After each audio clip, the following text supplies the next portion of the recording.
Zach here, from Gravel Bike, California, back in Bakersfield, ready for Rock Cobbler number 11.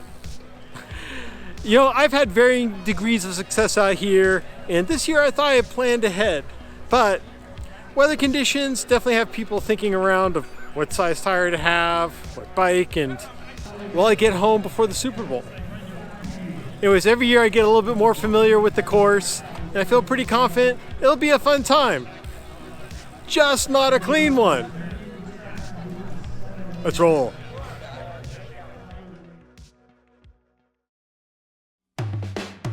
The big conversation going into edition number 11 was tire talk, as I got a taste of the Bakersfield mud 2 weeks before at our January Send-It with Grizzly Cycles, and with rains hitting the week of, the worry was handling the stickiness, as rock cobblers are already tough to ride.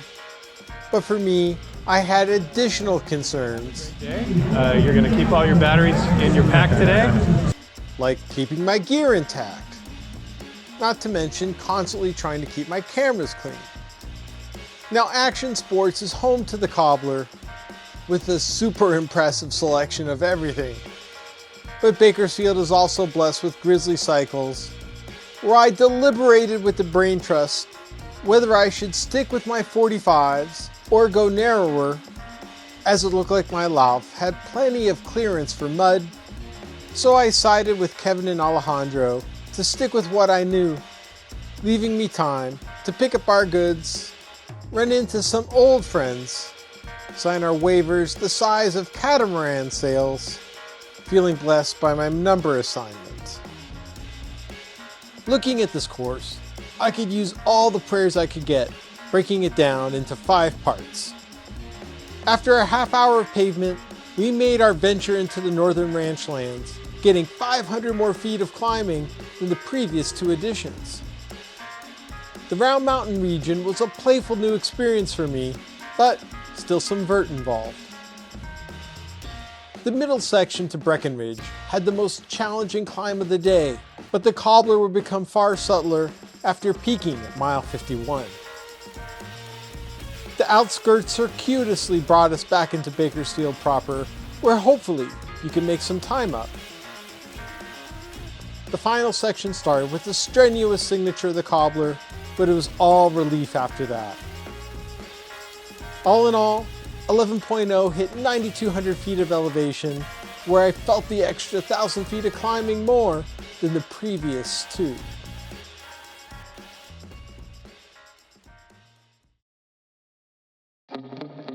It was Rise and Shine Saturday, as some of the GBC contingent decided to camp out, while like the crew from Maverick Cycles, I opted for the great indoors, seeing the inaugural Boulder Group take off an hour before, with an added 21 miles to our route up Rancheria that I covered a couple years ago, as the man Sam Ames led out the festivities, and no DQs were handed out for the start. Cobbler, you are out on course in 5, 4, 3, 2, 1, off you go!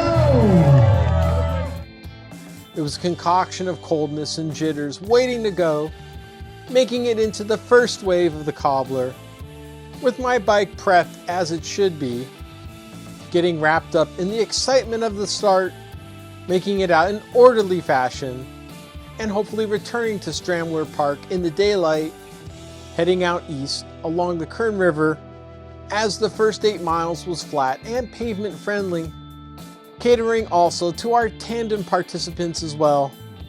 And while the lead pack was really going off here, my strategy at the start was to stay within the grouping, to take advantage of the aerodynamics, assuming you could hold on to the pace, which was a bit of an effort as most had tire width starting with a number 3, meaning we had a lot of speed going into our first dirt sector, with a big reminder that a good portion of the Cobbler is on private lands, where it felt like a rocket launch going into our first climb, but gravity doing a better job of keeping us in the atmosphere, as our first ascent was nearly 4 miles with a good part of the elevation front-loaded, and a little descending, explaining the 3.5 average, seeing a lot of foothill beauty on the ridgeline, as at the Cobbler, we don't need no roads. Yet fans were able to find us, as the rollers kept our attitudes playful, although mechanical seemed inevitable with grass getting caught, where it just seemed unfamiliar riding on this type of carpeting. As my strategy here was to make sure I'm following somebody, just to have a second opinion on finding lines. But in some cases, you get rewarded for doing the wrong thing, as I knew this passing rider had the better line, but I wasn't sure if it was clear behind, so there was no proper way through the deep mud, and if I did take the left side, odds are it would have been whammo with me. While I should have enjoyed the next couple of miles, glass half full, it was a good thing that I brought a fourth camera, because the other half was full of mud where I store my main recorders, just trying to stay out of the way of others, futilely cleaning up while others passed, going through a number of towels at pit stop for my main camera, while it seemed like cleaning the back one was pointless, meaning whatever I got would be gravy. And with the next climb being half the distance of the last, it was the first time people were dismounting their bikes, so why not use the adrenaline for my frustration to power up, even though I should have saved a few of these bullets for later. But at least Sam left some playful roller coaster action as a reward.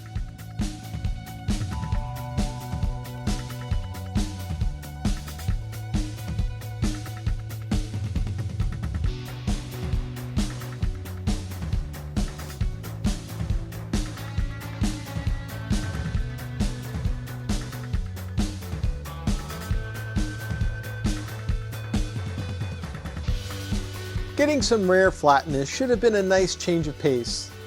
Except by habit, I kept sticking my camera in my muddy pocket, distracting me from figuring out what this orange stuff is for the third time through, and forgetting to get another opinion from Adrian and Roman from the Redlands Strada Rosa crew, leading us to our final climb in these ranchlands, with the layer shedding telling you how it's going. But while the climb started off modestly enough for a wheelie, including a smooth ridgeline to start, then welcome in some bike pushing that was likely not that welcomed. And when you try to attack these inclines head on, momentum is a fleeting beast, evacuating far earlier than you probably hoped, with the downhill throwing in some challenges, avoiding the mud, as I never correctly was able to take a straight line through the heavy stuff. I was glad I didn't haul my arborist encyclopedia on the last climb, as there were miles of grassy hills as far as the eye could see, leaving us with 2 miles on mainly downhill on our way out of the ranchlands that you would categorize as some lightly technical single track or lightly technical double single track, and you'd think the trickiness would dissolve hitting the bottom, as the exit was relatively flat, but with a good supply of mud to barrel through. I thought about the fun the later starters would have with this. Hitting Round Mountain Road broke our 30-mile chain of continuous dirt, giving a chance to shed some excess mud. But this being the Cobbler, our reprieve was only brief. Back to the reliable combo of climbing and off-roading that pairs well with the need for hydration. But this was the steadiest of all extended climbs for the day, and getting my first look towards the Poso River was a bonus, as I was eager to check out this new region to me after the summit, as we started out with some of that roller coaster action from earlier, with yes, some hike-a-bike. But after a few hurdles, the fun really began, where the next 2.5 miles were my most favorite of the day, that showcased the benefits of gravity applied correctly, allowing high speeds and playful banking at the same time, with green filtering in on what seemed like another wavelength, and land connections that didn't make natural sense. I just marveled, as there's no better way to experience this area than on a bike, And same goes for coming across the Cobbler pig, adding authentic mud on my camera. But the flattening out wasn't a bother, nor even returning to a little climbing to enjoy this verdant blanketing for one more time, coming into a timely pit stop reaching Rancheria Road, with Cobbler veteran CJ reminding me we weren't even halfway done, returning to the road quickly as I was a half hour behind where I hoped. I was familiar I'd be reaching high speeds coming down, and escaping the foothills for the first time in hours. I applaud having bridge access over the Kern River, suspecting there would be a crowd assembled for our turnoff, with the excitement from Cumbres Alejandro giving me a few extra watts, knowing I was just 9 miles from reaching the peak of our last hefty climb, first making our usual foray underneath 178, that thankfully was a splash instead of a drench.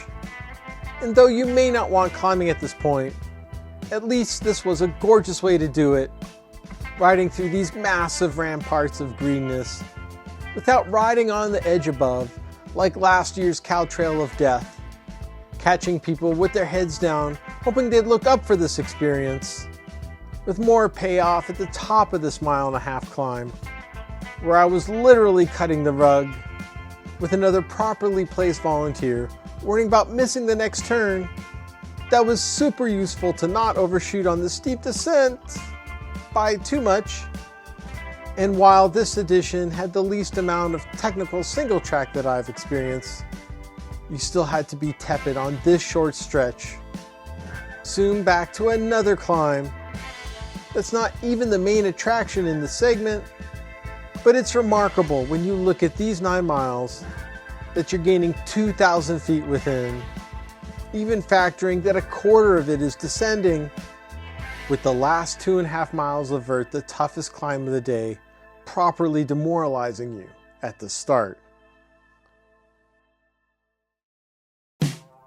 Here, it's more like you can't let the numbers fool you, as the overall averages out to a little above 6%, with the first mile staying squarely in the single digits and a couple short reprieves built in, followed by the first layer of demoralization where you're barely able to pedal through, and in the middle you'd think a descent would be welcoming, but you knew the reality right in front of you that momentum will be sucked up in an instant, where there will be no need for pedals for a few lapses.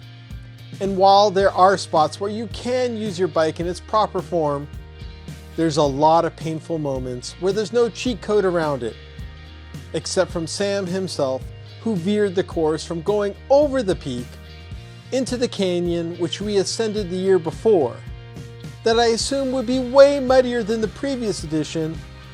But yeah, this was a lot more fun. And it was a section you felt most cobbled by rocks, except my suspension fork was properly tuned for this environment. At the same time, this was a completely different experience visually in this direction, but don't tell my cameras that, as cutting through the farm ended today's foray into private ranchlands, transitioning to Kevin and the liveliest pit stop of the day, as Grizzly Cycles literally set up shop here, with burgers and dogs a-grillin', and Mitch voted most popular for helping a number out, forgetting the antics had passed us by so far. So this 1 mile paved climb felt insignificant in comparison, finally getting the feeling I was making up time, with 4 miles of rocketing downhill, taking advantage of paceline tactics, and whatever magic was around us, turning off to meander through the outskirts, whose normally easterly path may have been altered from the rains. And I thought there were no sharp inclines here, but if there was hike-a-bike, Sam was gonna find it. Not to mention a lengthy desert swath on the flatlands, where you guessed it, and even when it was smooth runnings from here, I had to spend a few minutes waiting for my tire to seal, returning to the familiar other crossing over the 178. And if you still had legs on the other side, it was quite the reward to go into it with speed with some Olympic level slaloming around the collection of puddles. It was proper our final pit stop was football themed, as the Super Bowl follows the day after, but I barreled out of there trying to make it back by 4 o'clock with a number of locals helping us cross the busy exit and Alejandro again, where most of our worries should be over, except for those like Monty closing out with a broken spoke. Time now to circumvent Lake Ming, throwing in some tame trail that I was grateful had the elevation profile of any body of water. Thankful to quickly plow through despite my mud collection, returning alongside the flowing Kern River, about to enter the portal of our final chapter. Of course there's a nice path to the left we could have used, but this is the Cobbler. Knowing there would be a hilltop waiting for us, with the flags marking the pomp and circumstance of the featured hike-a-bike segment of the day, where a bike has never felt like dead weight more. That was extremely steep to start, then ramped up to a free solo level, as the bulk of this climb was above 40%. And seeing him power up this like RoboCop, I had to wait for Brian. Also saying hello to friends from the GBC multiverse at the top. Excited the big efforts were over. But there was something missing in this edition, as this was the first without the playfully banking Toad's Canyon, leaving the reality that we'd still have to make it down this plateau. But thankfully this descent was just as whimsical.